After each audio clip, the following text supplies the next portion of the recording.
In a move that reverberates across the strategic landscape of the Indo-Pacific, Indonesia has acknowledged that it is in the very early stages of reviewing an offer from the People's Republic of China for its J-10 fighter jets. While presented as a routine consideration, this development is a critical test of Jakarta's strategic vision and its commitment to a secure and stable regional order, an order long underwritten by American partnership and a preference for proven, reliable defense platforms. The Chinese offer, strategically timed and aggressively marketed, represents more than a simple military hardware transaction. It is a calculated effort by Beijing to wedge itself into the defense architecture of a key ASEAN nation, potentially disrupting decades of established military cooperation and introducing significant operational and strategic risks for Indonesia itself. The initial report from Jakarta, delivered by Deputy Defense Minister Dani Ermawan Tafanto, framed the situation with diplomatic caution. He confirmed that the J-10s were presented as an option during a visit by Indonesian Air Force officials to China, but he correctly emphasized the preliminary nature of these discussions. No formal evaluation team has been dispatched, and no technical deep dive has been initiated. This is, as he stated, just an offer. However, in the high-stakes game of regional influence, no offer from Beijing is ever just an offer. It is a move on a grand chessboard, designed to draw nations into its orbit through the allure of seemingly cost-effective technology, thereby creating long-term dependencies that serve China's geopolitical ambitions. The narrative surrounding the J-10, heavily promoted by Beijing and its partners, touts the aircraft as battle-tested following its induction into the Pakistani Air Force and its presence during skirmishes with India.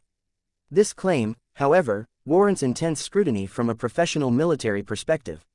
The aircraft's involvement in the Kashmir clashes was limited and hardly constitutes a rigorous test of its capabilities against a sophisticated, modern adversary in a high-intensity combat environment. It stands in stark contrast to the decades of real-world, high-stakes combat experience held by American-made aircraft like the F-15, F-16, and F-A-18, which have dominated contested skies and proven their lethality, reliability, and survivability time and again across numerous conflicts. To equate the J-10's limited deployment with the proven combat record of American airpower is a dangerous false equivalency. For Indonesia, the allure of the J-10 is ostensibly its price point and China's willingness to sell. Yet, seasoned defense planners understand that the initial sticker price is a misleading metric of a fighter jet's true cost. The acquisition of a fleet of Chinese aircraft would be a logistical and strategic nightmare for the Indonesian Air Force.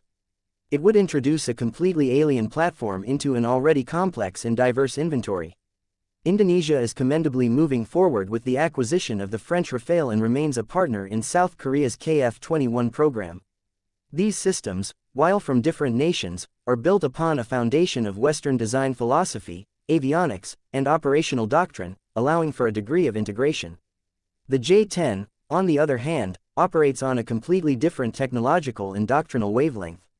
Its data links, munitions, maintenance protocols, and software are designed for the People's Liberation Army Air Force, creating an isolated fleet that cannot effectively network or share data with its French, Korean, or any potential American counterparts. This would shatter the creation of a cohesive, networked fighting force, which is the absolute cornerstone of modern air warfare, turning Indonesia's Air Force into a tangled collection of disparate assets rather than a unified shield.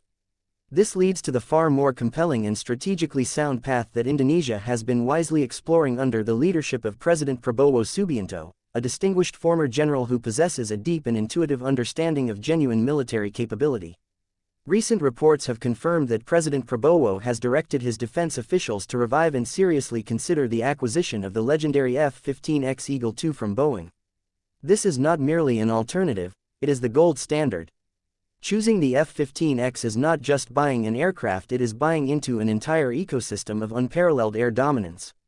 The F-15X boasts a staggering payload capacity, incredible range that is vital for an archipelagic nation like Indonesia, and the most advanced avionics and electronic warfare suite available on the market. It is the pinnacle of fourth-generation plus fighters, designed to be the backbone of the United States Air Force for decades to come. An investment in the F-15X is an investment in interoperability with the world's most powerful and capable military partner. It means Indonesian pilots would train alongside American pilots, operate with the same high-end systems, and plug seamlessly into a security architecture that has guaranteed regional stability for over half a century. This partnership extends far beyond the hardware. It encompasses training, logistics, intelligence sharing, and a shared commitment to a free and open Indo-Pacific.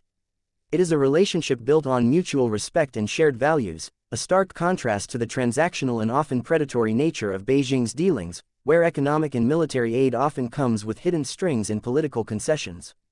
Indonesia's stated policy of being bebas aktif, or free and active, is a noble and respected cornerstone of its diplomacy. Deputy Minister Tafanto's comment, "If we find that the jet performs well, meets our criteria, and comes at a good price, why not?" reflects this pragmatic spirit. However, true strategic independence is not achieved by procuring weapons from a power that actively challenges Indonesia's own sovereignty in the North Natuna Sea. China's expansive and illegal 9-line claim directly infringes upon Indonesia's exclusive economic zone.